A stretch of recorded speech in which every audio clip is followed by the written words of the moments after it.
मैं काई कबीले का सरदार सुलेमान शाह हूं। बात करना चाहता हूं मैं आपसे। आपने यहां आने की जहमत कर ली है तो कहिए, मैं सुन रहा हूं। मेरे बेकसूर बेटे को फौरन आजाद कर दें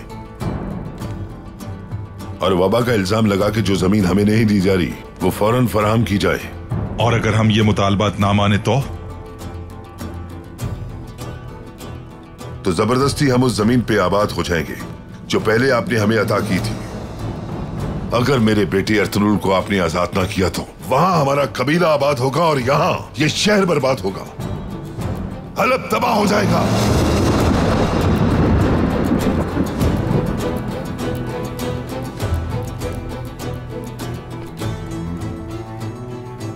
सुलेमान शाह, मैं पूरी फौज के साथ आप पर चढ़ाई कर दूं तो क्या कर लोगे?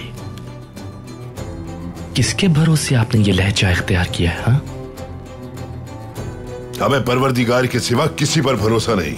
उसी के आसरे हमने सलेबियों के करीब जमीन कबूल की।